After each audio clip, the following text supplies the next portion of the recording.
Concerns surrounding Texas's system for investigating death reemerged this week at the state capitol during Tuesday's House hearing in response to recent fatal flooding. House Bill 1 largely focuses on concerns surrounding flood victim backlogs and identification issues in Kerr County, where at least 117 people died last month. In Texas, most counties, including Kerr, don't have their own medical examiner and instead utilize elected justices of the peace for death inquests. Justices there were inundated and had to rely on medical examiners from Bexar and Travis counties for necessary autopsies, along with teams from the University of North Texas Health Science Center for rapid DNA testing. We have great justices of the peace all over the state. Frontline citizens, frontline elected officials doing a tremendous amount of work. I think in certain circumstances when we have an overwhelming event like this there is always the need for additional resource understanding and capability. We don't know what the next disaster is. We don't know what form it's going to take or when it's going to come.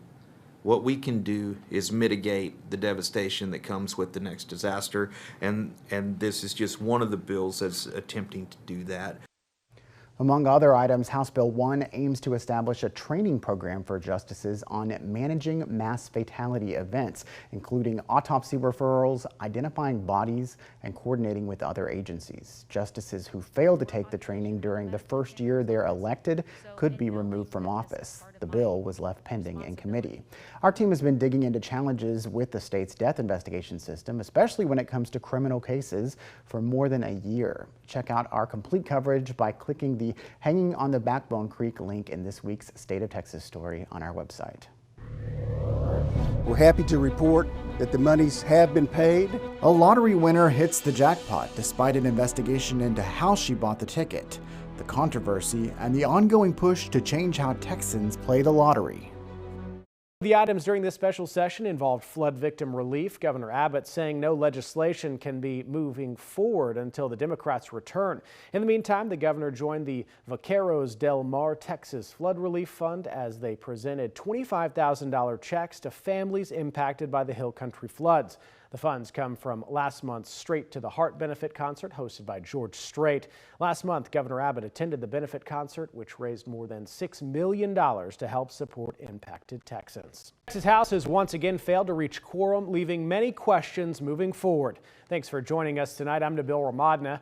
House Speaker Dustin Burrows quickly gavelled the state house in and out at session today after lacking the minimum number of state lawmakers to move on to regular business. It comes on the same day he and Attorney General Ken Paxton announced they filed a legal complaint in California to enforce arrest warrants for state lawmakers who have fled the state to prevent the body from taking a vote on the controversial congressional redistricting in Texas. According to Burrows' office, a similar complaint was also filed in Illinois.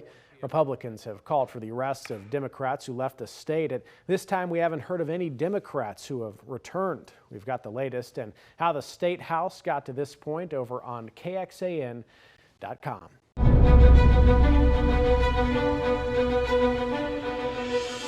6 months after she purchased a winning lottery ticket, a Houston woman is getting her multi-million-dollar jackpot. The delay is due to an investigation tied to how she bought the winning ticket. Capitol correspondent Dylan McKim has been following this case and spoke with the attorney for the jackpot winner about the decision. We're happy to report that the monies have been paid. After months of waiting and legal battles, Houston woman Kristen Moriarty is getting paid her lottery winnings. She was caught in a political fight over the Texas lottery after she bought $20 worth of tickets on an app called Jackpot. Republican lawmakers argued apps like that were illegal under state law and worked to ban them during the legislative session. Governor Greg Abbott ordered the Texas Rangers to investigate Moriarty's win, and the Texas Lottery refused to pay her the winnings until after the investigation ended. You have an agenda you want to advance? Fine. But don't change the rules in the middle of the game. She hired this man, Randy Howery, to represent her in a suit against the state. Before a hearing in court, the Attorney General's office contacted Howery to say they would allow the lottery pay out the winnings, even though the Rangers' investigation is still ongoing. There's no basis not to pay. And we're assuming that the state learned that, the AG's office knew that, and that they made the decision to do the right thing. We reached out to the Attorney General's office to ask why it decided to allow the jackpot payout, but we have not received a response. Dylan McKim, State of Texas. The Texas Lottery is currently being shifted over to the Texas Department of Licensing and Regulation after the legislature voted to dissolve the Texas Lottery Commission. The concern from lawmakers about lottery couriers started long before Kristen Moriarty bought her winning ticket. The issue gained attention in April of 2023 when a group won a $95 million Lotto Texas jackpot. The group, known as Rook Texas, spent $25 million to buy tickets with nearly every number combination and had help from lottery retailers to process the massive amount of tickets. Some lawmakers raised concerns about criminal activity, calling the win a likely case of money laundering. While state lawmakers were looking into the lottery, Moriarty bought her winning ticket using a lottery courier. That led Lieutenant Governor Dan Patrick to make a surprise visit to the Winner's Corner store in Austin, where the jackpot ticket was sold. Patrick posted video to social media showing a storefront selling board games, but he said the store had around 30 lottery terminals in the back, constantly spitting out tickets for people buying remotely. Patrick called for ending online sales, and lawmakers agreed, passing a bill to ban lottery couriers.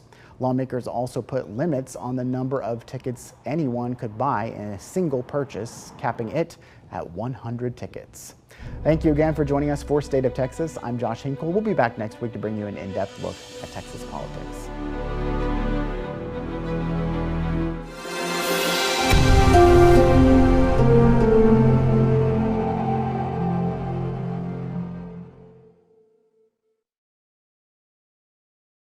Helping firefighters and their families. That's the goal of a Round Rock nonprofit launched earlier this month. KXAN's Kevin Bosker spoke with the founders of the organization and shows us how it's making an impact. It's an experience no parent should have to go through. We lost our daughter, Bailey.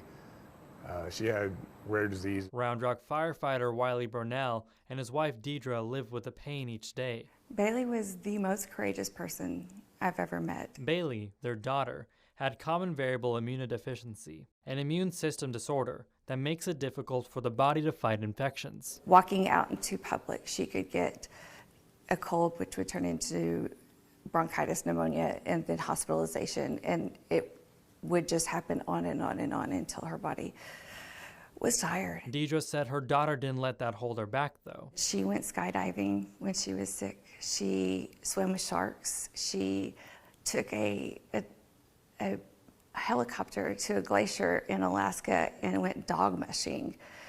Anything that she could do, any adventure she could do, she did. Until she died in 2019, at the age of 23. During that difficult time, Wiley's co-workers stepped up to help, offering support immediately after hearing the news. Within 20 minutes of it happening, I had fire department personnel at our house, and they stayed for 2 weeks. They took care of everything. Seeing how beneficial that support was, the Burnells saw a way to help other families. So they started the Round Rock Fire Foundation. The foundation aims to fill in the gaps needed for fire families by providing mental health and financial resources during hard times. Being married to a firefighter is a very different life. And we joke about Murphy's Law because when our firefighter is on shift, those hours is when our tire's going to be flat, or there's just going to be something that needs to be handled and that we have to learn to handle on our own. And when there's someone to lean on,